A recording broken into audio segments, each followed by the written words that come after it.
नमस्कार दोस्तों, एक बार फिर से स्वागत है आप सभी का हमारे चैनल हॉस्पिटल नौकरी पर। दोस्तों, हमारी पिछली वीडियो में हमने बात किया था इंग्लिश प्रिपरेशन के बारे में, जिसमें ऑलरेडी दोस्तों हम एक सीरीज चला रहे हैं जिसमें हम सेट एग्जाम प्रिपरेशन के बारे में बात कर रहे हैं। ना सिर्फ सेट एग्जाम के बारे में दोस्तों, बल्कि जितने भी नर्सिंग एंट्रेंस एग्जाम होते हैं और जिनमें इंग्लिश का दोस्तों जो सेक्शन होता है वो पूछा जाता है, उससे रिलेटेड क्वेश्चंस के बारे में दोस्तों अभी हम बात कर रहे हैं हमारी सीरीज में। पिछली वीडियो में दोस्तों ऑलरेडी हम हमारे प्रेपरेशन को दोस्तों कंप्लीट कर चुके हैं, जिसमें पहले हमने दोस्तों प्रेपरेशन को समझा था, उसके बाद दोस्तों हमने एक्सरसाइज को भी किया था। तो आई एम श्योर दोस्तों काफ़ी कुछ आपको सीखने को मिला होगा उस सीरीज में, उस वीडियो में दोस्तों, और आपको काफ़ी हद तक प्रेपरेशन की जो नॉलेज है दोस्तों वो गेन आपने की होगी। उसी सीरीज को दोस्तों आगे बढ़ाते हुए हम आज कुछ और टॉपिक के बारे में बात करेंगे दोस्तों, जो कि आपको इंग्लिश के सेगमेंट में देखने को मिलते हैं, और किस तरह से दोस्तों आपको आंसर करना है उसके बारे में आज हम बात करने वाले हैं। तो आप सभी से रिक्वेस्ट है दोस्तों, वीडियो में लास्ट तक बने रहिए। वीडियो थोड़ा टिपिकल होने वाला है, इसलिए दोस्तों काफ़ी कुछ आपको सीखने को मिलेगा अगर आप वीडियो में लास्ट तक बने रहते हैं। इससे ना सिर्फ आपकी वोकेबलरी इंप्रूव होगी, बल्कि दोस्तों आप समझ पाएंगे कि कैसे आपको आंसर करना होता है इंग्लिश में जब क्वेश्चंस पूछे जाते हैं अलग अलग तरह के। अभी से दोस्तों मैं आपको बता दूं, इस सीरीज में आगे हम काफ़ी कुछ कवर करने वाले हैं इंग्लिश के ही सेगमेंट में, चाहे आप बात करें सिनोनिम एंटोनिम की, चाहे आप बात करें पैसेज की, या फिर दोस्तों और भी जिस तरह के जो क्वेश्चन होते हैं दोस्तों वो पूछे जाते हैं इंग्लिश के सेगमेंट में, वो सारे दोस्तों सेगमेंट हम कवर करने वाले हैं। तो इसलिए दोस्तों इस वीडियो में भी आपको लास्ट तक बने रहना है और आगे भी दोस्तों आपको हमारे साथ जुड़े रहना है, क्योंकि यहाँ पर दोस्तों बहुत अच्छे से आप इंग्लिश की प्रिपरेशन कर पाएंगे। ना सिर्फ इंग्लिश की प्रिपरेशन बल्कि और जितने भी सब्जेक्ट हैं दोस्तों, जैसे कि आप जानते हैं हमारी ऑलरेडी एक टीम है जो काम कर रही है इन सभी टॉपिक्स के ऊपर। तो इन सभी टॉपिक को दोस्तों अच्छे से आप प्रिपेयर कर पाएंगे अगर आप जुड़े रहते हैं हमारे चैनल हॉस्पिटल नौकरी के साथ। उन सभी फ्रेंड से भी दोस्तों मैं रिक्वेस्ट करना चाहूँगा जो पहली बार हमारी वीडियो को देख रहे हैं, जिन्होंने अभी तक चैनल को सब्सक्राइब नहीं किया है, do subscribe to the channel को सब्सक्राइब करिए, जिससे कि आगे भी दोस्तों आपको एग्जाम प्रिपरेशन की वीडियो मिलती रहे। ना सिर्फ नर्सिंग एंट्रेंस एग्जाम की, ऑल्दो हम बात कर रहे हैं सेट की, ना सिर्फ सेट एग्जाम की बल्कि दोस्तों जितने भी अदर एग्जाम्स हैं उन सभी की जो है आप प्रिपरेशन कर पाएं इजीली एक ही चैनल के ऊपर, आपको अलग चैनल पर ना जाना पड़े, अलग अलग सोर्सेज को ना देखना पड़े, और दोस्तों आप अच्छे से प्रिपेयर कर पाएं। तो इसलिए भी दोस्तों चैनल को आप सब्सक्राइब जरूर करें। आइए दोस्तों अब बात करते हैं हमारे सेगमेंट के बारे में। आज क्या है दोस्तों हमारे लिए सीखने के लिए, आइए उसके बारे में बात करते हैं। मैं आप सभी के साथ में स्क्रीन को शेयर कर रहा हूं, इसलिए लास्ट तक जुड़े रहिए। अगर आपको लगता है तो कमेंट में आप आंसर भी करते रहिएगा। अगर आपको आंसर पता है तो उससे क्या होगा दोस्तों, आप चेक कर पाएंगे कि आप कितना कितने अच्छे से आप आंसर कर पा रहे हैं, कितने अच्छे से आप गैस कर पा रहे हैं। अगर आपको ऑलरेडी पता है तो इट्स वेल एंड गुड। तो आइए दोस्तों शुरू करते हैं वीडियो को और देखते हैं किस टाइप के क्वेश्चन है आज हमारे लिए जो हम सीखने वाले हैं।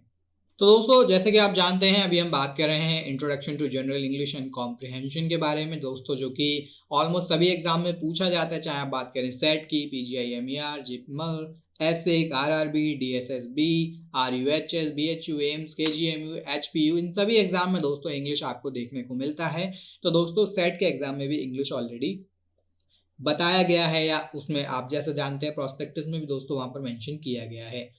तो आज दोस्तों जो हम सीखने वाले हैं वो है complete the sentence with right words.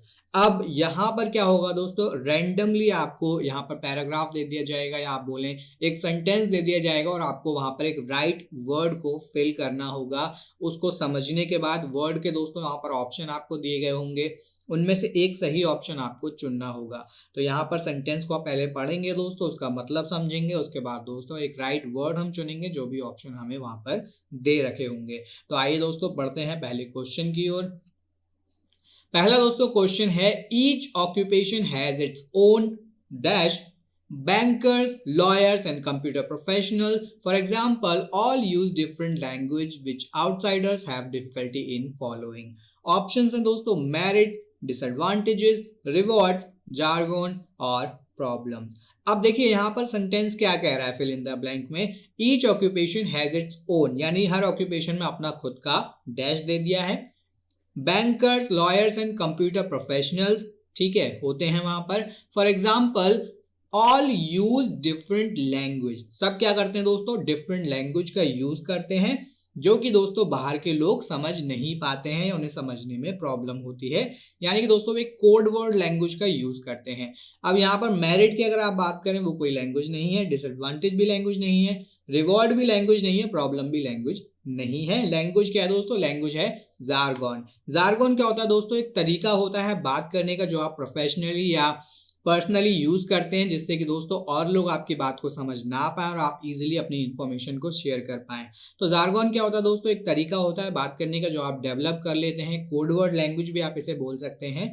तो यहाँ पर दोस्तों जो सही आंसर होगा वो होगा each occupation has its own jargon, bankers, lawyers and computer professionals for example all use different language which outsiders have difficulty in following। ठीक है, तो जार्गन क्या होता है दोस्तों, एक सिग्नल लैंग्वेज आप इसको बोल सकते हैं, या खुद का आपका एक डेवलप्ड लैंग्वेज होता है जो कि आप एक दूसरे से बात करने के लिए यूज करते हैं। जब आप दोस्तों किसी स्टोर के ऊपर जाते हैं किसी चीज को परचेज करने के लिए, तो वहां पर दोस्तों जो वर्कर्स होते हैं वो भी जार्गन का यूज करते हैं, जिससे कि कस्टमर जो है उनकी बातों को ना समझ पाए और वो इजीली कम्युनिकेट कर पाए एक दूसरे से। तो ये होता है दोस्तों जार्गन। अगले सेंटेंस की ओर बढ़ते हैं दोस्तों। Biological clocks are of such dash adapted value to living organisms that we would expect most organisms to dash them. अब यहां पर क्या बोला गया है दोस्तों, बायोलॉजिकल क्लॉक्स कैसे होते हैं, dash adaptive value to living organism. ठीक है, अडेप्टिव वैल्यू करते हैं लिविंग ऑर्गेनिज्म के लिए, यानी कि जो लिविंग ऑर्गेनिज्म होते हैं वहां पर वो अडेप्ट कर पाते हैं वैल्यू को, that we would expect most organisms to dash them. अब दोस्तों यहां पर जो करेक्ट आंसर होगा, पहले बढ़ते हैं दोस्तों ऑप्शन की ओर। ऑप्शन क्या है, ऑप्शन है clear, avoid, meagre, evolve, significant, eschew, obvious, poses and ambivalent and develop. तो दोस्तों इसमें जो करेक्ट आंसर होगा वो होगा biological clocks are of such, यानी कि बायोलॉजिकल क्लॉक दोस्तों ऐसी होती हैं जो कि कैसी होती हैं, obvious adaptive value to living organism that we would expect most organism to possess them. ठीक है, तो यहां पर जो करेक्ट आंसर बनेगा दोस्तों, जैसे कि आप स्क्रीन पर देख पा रहे हैं, biological clocks are of such obvious adaptive value. ठीक है, बायोलॉजिकल जो दोस्तों क्लॉक्स होते हैं वो ऐसी अडेप्टिव वैल्यूज के होते हैं, ऑब्वियस अडेप्टिव वैल्यूज के लिविंग ऑर्गेनिज्म के लिए, that we would expect most organism to possess them, यानी कि हम एक्सपेक्ट कर सकते हैं या करेंगे कि ज्यादातर जो ऑर्गेनिज्म है दोस्तों वो उसको पोजेस करें या उसको सीखें। आगे बढ़ते हैं दोस्तों अगले सेंटेंस की ओर। अगले सेंटेंस में दोस्तों बोला गया है, many people at that time believed that spices help preserve food. However, Hall found that many marketed spices were dash bacteria, molds and yeast. अब क्या बोला गया दोस्तों, कई सारे लोग ये मानते थे उस समय पर कि स्पाइसेस जो हैं वो खाने को लंबे समय तक प्रिजर्व करने में हेल्प करती हैं। हालांकि दोस्तों हॉल जो व्यक्ति थे उन्होंने पाया कि बहुत से जो मार्केटेड स्पाइसेस होते हैं वो कैसे होते हैं, डैश दे दिया है, जहां पर दोस्तों बैक्टीरिया, मोल्ड और यीस्ट होते हैं। ऑप्शन में दे रखा है दोस्तों devoid of, teeming with, improved by, destroyed by या एक्टिव अगेंस्ट। ठीक है, अब इम्प्रूव्ड बाय हो जाएगा दोस्तों, वहां पर आपने इम्प्रूव कर दिया, डिवॉइड हो जाएगा वहां पर उस चीज को बचा दिया गया, उस चीज से दूर कर दिया गया, डिस्ट्रॉय का मतलब तबाह हो जाएगा, और एक्टिव अगेंस्ट यानी कि वहां पर वो मौजूद होते हैं जिससे कि उस चीज को बैक्टीरिया, मोल्ड और यीस्ट से बचाया जा सके। टीमिंग विद हो जाएगा दोस्तों, उस चीज के साथ में होते हैं या उसी में रह रहे होते हैं। तो यहाँ पर दोस्तों जो correct fill in the blank आएगा दोस्तों वो आएगा, many people at that time believed that spices help preserve food. However, Hall found that many marketed spices were teeming with bacteria, molds and yeast. यानी कि दोस्तों ज्यादातर जो मार्केटेड स्पाइसेस थी, जो बाजार में स्पाइसेस बिक रही थी दोस्तों, वो कैसी थी, उनके अंदर आपको बैक्टीरिया भी देखने को मिल रहे थे, उनके अंदर आपको मोल्ड भी देखने को मिल रहे थे, उनके अंदर आपको यीस्ट भी देखने को मिल रहे थे। तो करेक्ट आंसर हो जाएगा दोस्तों टीमिंग विद। दोस्तों अगर आपको इन वर्ड्स की मीनिंग ना पता हो तो आप इनको नोट डाउन करते हुए चलिए, जिससे क्या होगा दोस्तों आपका वोकैबुलरी भी स्ट्रांग होगा। हमारा इस वीडियो को लाने का पर्पस ये भी है कि दोस्तों आपका सिर्फ एग्जाम के लिए आप प्रिपेयर ना करें, बल्कि ओवरऑल दोस्तों आप अपने आप को प्रिपेयर करें, अपनी इंग्लिश को अच्छा करें, क्योंकि आज नहीं तो कल दोस्तों आपको इंग्लिश का रिक्वायरमेंट रहने वाला है। सो इंग्लिश को सिर्फ ये सोच कर मत पढ़िए कि आपको एग्जाम के लिए प्रिपेयर करना है, ये सोच कर पढ़िए कि दोस्तों आपको लाइफ लॉन्ग इसे यूज करना है, प्रोफेशनल लाइफ में भी, प्रोफेशनली भी और करियर में ग्रो करने के लिए।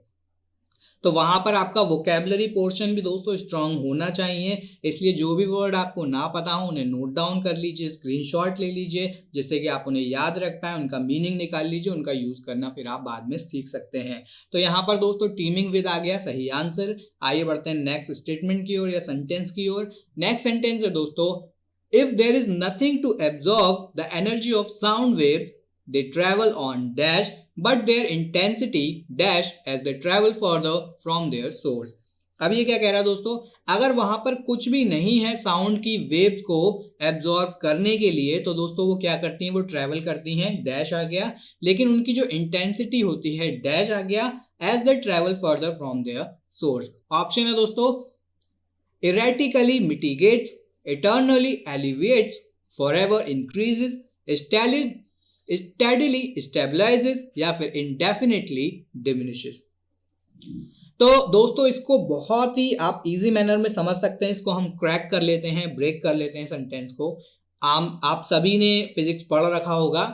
तो यहाँ पर दोस्तों क्या बोला है, अगर कोई भी दोस्तों सोर्स नहीं है साउंड वेव्स को एब्जॉर्ब करने के लिए, ठीक है, एक जगह से साउंड वेव निकला और वहां पर कोई भी सोर्स ऐसा नहीं है जो उसको अपने अंदर एब्जॉर्ब कर ले या उससे वो टकरा जाए, तो क्या होगा दोस्तों, वो ट्रैवल करेंगे, डैश आ गया है, लेकिन उनकी जो इंटेंसिटी है, जैसे जैसे वो आगे बढ़ेंगे उनकी जो तीव्रता है वो कैसी होती जाएगी, वो होती जाएगी आपकी कम, ठीक है, कम होती जाएगी।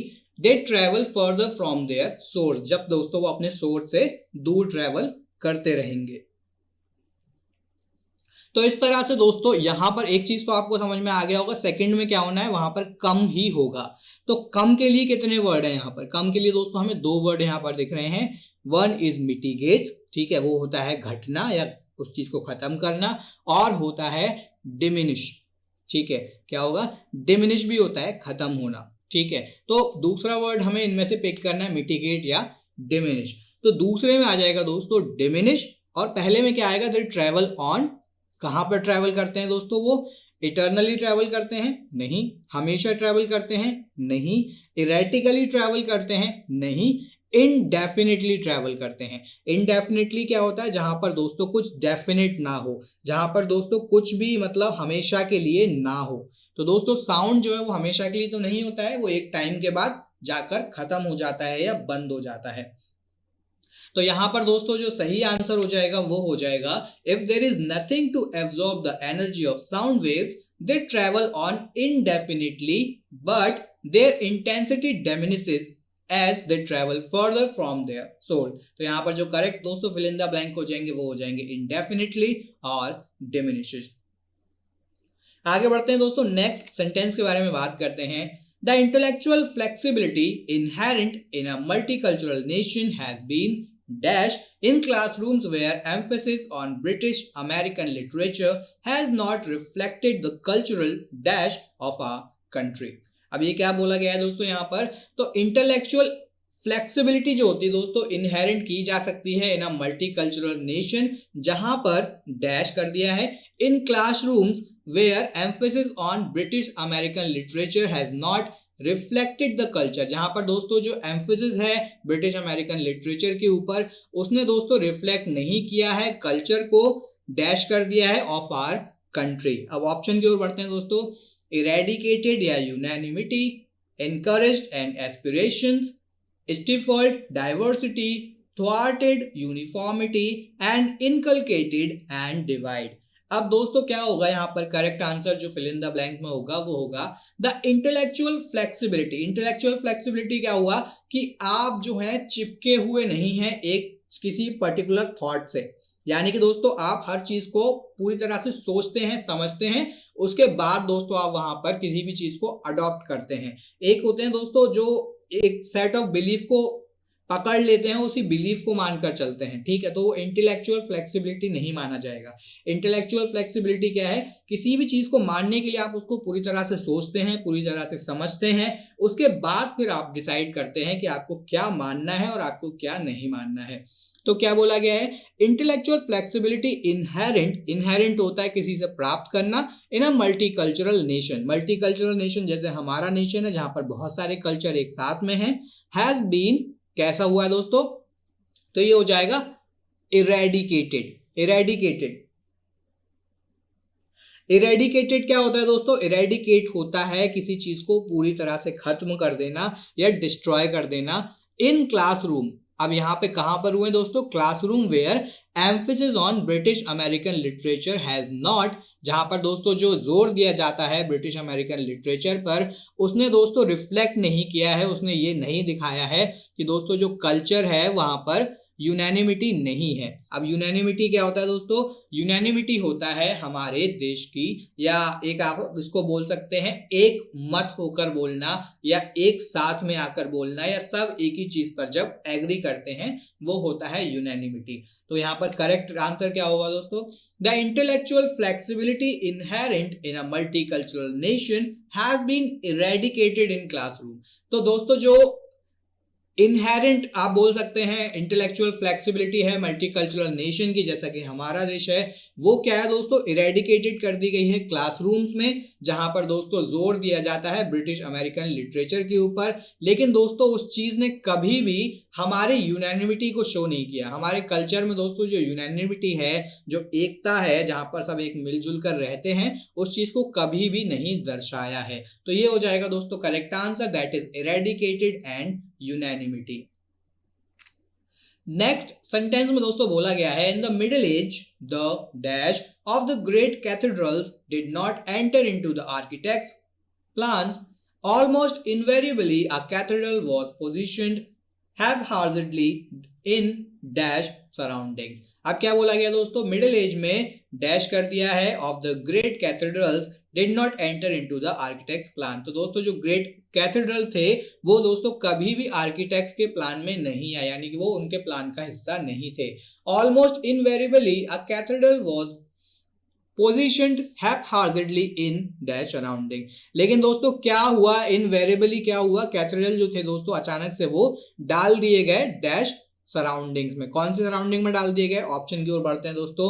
Situation, incongruous, location, apt, ambience, salubrious, durability, convenient and majesty, grandiose. अब दोस्तों यहां पर क्या करेक्ट आंसर होगा? तो in the middle age is the situation, ठीक है, of the great cathedral. Cathedral की दोस्तों जो सिचुएशन थी वो क्या थी दोस्तों? तो वहां पर उन्हें कभी भी आर्किटेक्ट के प्लान का हिस्सा नहीं बनाया जाता था। ऑलमोस्ट इनवेरिएबली, अचानक से क्या हुआ दोस्तों? फिर अ कैथेड्रल वाज पोजीशन्ड हैप्हार्जेडली इन इनकॉन्ग्रुअस सराउंडिंग। इनकॉन्ग्रुअस क्या होता है दोस्तों? इनकॉन्ग्रुअस होता है ऐसी चीज जहां पर दोस्तों वो चीज फिट ना बैठ रही हो, या वो चीज वहां पर मैच ना हो रही हो। तो ऐसी दोस्तों वहां पोजीशन में उसको डाल दिया गया जहां पर वो मैच नहीं हो रहा था। दोस्तों अगर आपको कुछ भी ऐसे वर्ड लगते हैं जो आपको समझ में नहीं आ रहे हैं, तो आप उन्हें नोट डाउन कर सकते हैं, उनके बारे में और डिटेल ले सकते हैं। डिक्शनरी आप सभी के पास होगी, ऐसा मैं मानकर चल रहा हूं। नहीं है तो फोन में डाउनलोड भी कर सकते हैं दोस्तों, गूगल प्ले स्टोर पर आपको मिल जाएंगे। अगर आपको कोई भी वर्ड नया लगता है, आपको समझ में नहीं आ रहा, उसे आप नोट डाउन कर लीजिए, उसका मीनिंग लिखिए, क्योंकि हो सकता है सिनोनिम एंटोनिम में आपको यही वर्ड देखने को मिल जाए और इनके दोस्तों फिर आपको वहां पर आंसर करने पड़े। तो कोई भी नया वर्ड आपको मिलता है उसे नोट डाउन करके चलिए, उसे लर्न करिए, वो आपको हेल्पफुल हो सकता है आपकी वोकैबुलरी को बिल्ड करने में। तो यहाँ पर दोस्तों जो correct fill in the blank हो जाएंगे वो हो जाएंगे सिचुएशन और इनकॉन्ग्रुअस। आगे बढ़ते हैं दोस्तों अगले सेंटेंस की ओर। अगला सेंटेंस है, archaeology is a poor profession, ठीक है, ऐसा कहना है किसी का। Only available for excavating sites and even more dash amounts for preserving the excavation. अब क्या कह रहे हैं दोस्तों? आर्कियोलॉजी जो है दोस्तों वो एक बहुत ही पुअर प्रोफेशन है, यानी इतना अच्छा प्रोफेशन नहीं है करियर को देखते हुए। Only available for excavating site and even more, यानी कि दोस्तों ये जो प्रोफेशन है ये सिर्फ उन जगहों के लिए जिन जगहों को छोड़ दिया जाता है, या जिन जगहों को खाली करा दिया जाता है, या जिनको लोग छोड़कर चले गए हैं। इवन मोर डैश आ गया है, amounts for preserving the excavation. बल्कि इतना ही नहीं दोस्तों, इसके अलावा वहां पर प्रिजर्व किया जाता है एक्सकवेशन को, यानी जो छोड़ी हुई जगह है जहां पर किसी जमाने में लोग रहा करते थे, उसको प्रिजर्व भी किया जाता है, उसकी देखरेख की जाती है कि वहां पर कोई नुकसान ना पहुंचाए, वहां पर कोई तोड़ फोड़ ना कर दे जिससे कि वो जगह और खराब हो जाए। ऑप्शन क्या दे रखे हैं दोस्तों? ऑप्शन दे रखे हैं paltry, meagre, minuscule, substantial, average, augmented, judicious, penurious, modest या फिर जनरस। तो यहाँ पर दोस्तों जो करेक्ट आंसर होगा वो होगा archaeology is a poor profession only available for excavating site and even more minuscule substantial amount for preserving the excavation। minuscule क्या होता है दोस्तों? minuscule का मतलब होता है बहुत ही कम, ठीक है, और substantial होता है बहुत ज्यादा इंपॉर्टेंट। तो दोस्तों बहुत ही कम जगह पर होता है, ये बहुत ही छोटा होता है लेकिन बहुत इंपॉर्टेंट अमाउंट होता है प्रिजर्व करने के लिए। तो यहाँ पर दोस्तों जो करेक्ट आंसर आ जाएगा वो आ जाएगा मिनिस्क्यूल और सब्सटेंशियल। आगे बढ़ते हैं दोस्तों अगले सेंटेंस की ओर। अगला सेंटेंस है the student was extremely foolhardy. ठीक है, अब स्टूडेंट कैसा था? एक्सट्रीमली फूल हार्डी, यानी कि बहुत ज्यादा गुस्से वाला था, एकदम से कुछ भी कर देने वाला स्टूडेंट था। He had the dash to question the senior professor judgement. अब उसके पास ऐसी क्या चीज थी कि उसने जो है सीनियर प्रोफेसर के जजमेंट को क्वेश्चन कर दिया, यानी जो भी प्रोफेसर ने बात कही होगी उस बात पर उसने सवाल उठा दिया। तो ऐसा क्या था उस स्टूडेंट के अंदर? ऑप्शन क्या है दोस्तों? विजडम, टेमरिटी, इंटरेस्ट, ट्रेपिडेशन या फिर कंडेंसेशन।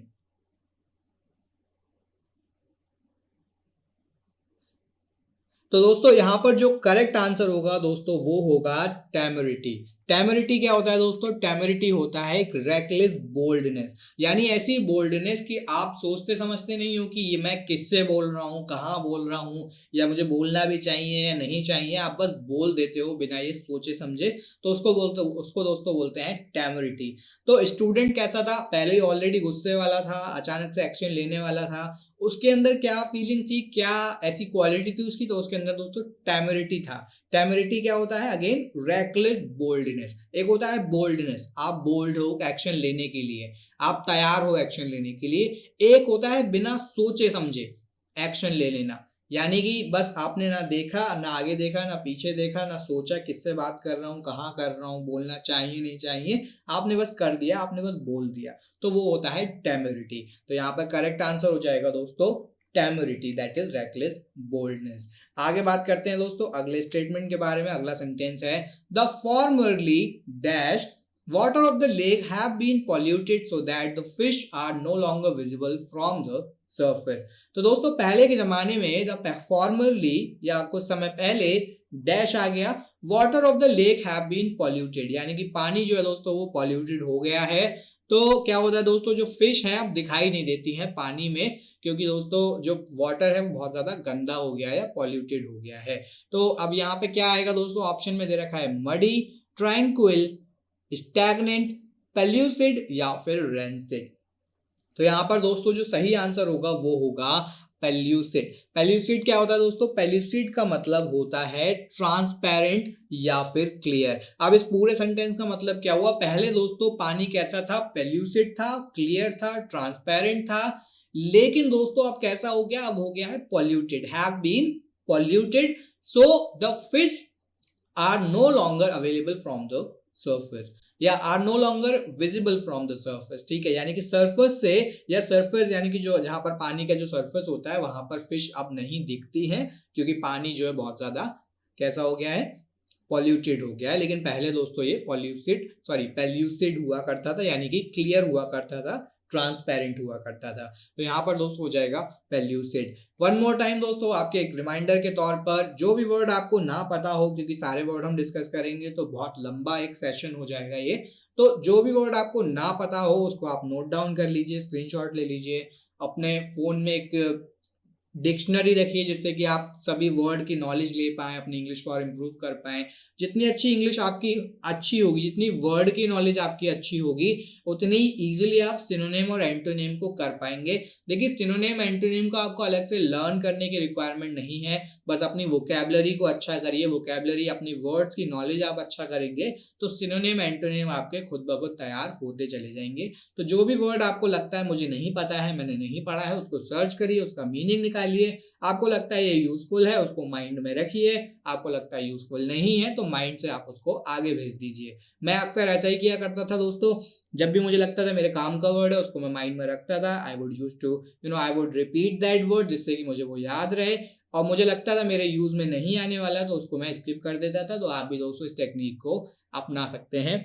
तो आगे बढ़ते हैं दोस्तों हमारे अगले सेंटेंस की ओर। अगला सेंटेंस है दोस्तों, after the accident the nerves to her arm were damaged and so the muscles dash through disuse. अब क्या बोला गया दोस्तों, एक्सीडेंट के बाद उसकी जो आर्म्स की दोस्तों नर्व्स थे वो कैसे हो गए, वो डैमेज हो गए थे। और दोस्तों उसके मसल्स कैसे हो गए थे, डैश थ्रू डिसयूज, यानी कि डिसयूज के चलते दोस्तों उसके मसल्स कैसे हो गए थे। ऑप्शन है एट्रोफाइड, कॉन्ट्रैक्टेड, एलोंगेटेड, इनविगोरेटेड या फिर ड्विंडल। अब मैं ऐसा मान के चल रहा हूं कि आपको इनमें से कोई भी वर्ड समझ में नहीं आया होगा, लेकिन दोस्तों हम बात करते हैं आंसर के बारे में।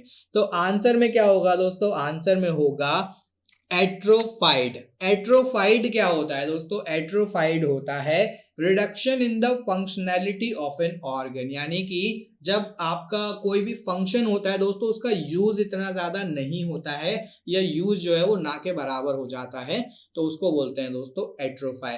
तो अब यहाँ पे क्या बोला गया, एक्सीडेंट के बाद दोस्तों उसके जो आर्म की नर्व्स थी वो डैमेज हो गई, जिसके चलते दोस्तों उसकी मसल्स कैसी थी, उनकी मसल्स का रोल जो था वो बहुत कम हो गया, यानी मसल्स अब यूज ना के बराबर हो रही थी। किस वजह से, क्योंकि वो डिसयूज हो गई थी, उनका काम ही नहीं आ रहा था, या वो अपनी मसल्स को किसी भी तरीके से रोल में नहीं लेकर आ पा रही थी। तो यहाँ पर दोस्तों जो आया सेंटेंस, सॉरी जो वर्ड आया दोस्तों वो आया एट्रोफाइड। तो इस तरह से दोस्तों यहाँ पर एट्रोफाइड का यूज किया गया। अगेन यहाँ पर आप वर्ड्स को देख सकते हैं। इनकेस अगर आपको इन वर्ड्स की मीनिंग नहीं पता है, आप स्क्रीनशॉट ले लीजिए, फिर आप मुझे बाद में भी कमेंट करके बता सकते हैं। वर्ड्स को ज़्यादा से ज़्यादा सीखिए, जिससे कि आप इजीली प्रिपेयर कर पाएँ अपनी वोकैबुलरी को, और आगे भी दोस्तों सिनोनिम एंटोनिम को भी आप इससे प्रिपेयर कर सकते हैं। तो दोस्तों ये थे आज के हमारे 10 सेंटेंस जिसके बारे में हमने बात की। अगले वीडियो में दोस्तों हम कुछ और टॉपिक्स के बारे में बात करेंगे, जिनमें शामिल रहेगा पैसेज, सिनोनिम, एंटोनिम और कुछ और दोस्तों आगे की टॉपिक्स जो कि पूछे जाते हैं इंग्लिश के सेगमेंट से। दोस्तों आप सभी वीडियो में लास्ट तक जुड़े रहे, उसके लिए आप सभी का धन्यवाद। ऐसे ही दोस्तों बने रहिए हमारे चैनल हॉस्पिटल नौकरी के साथ।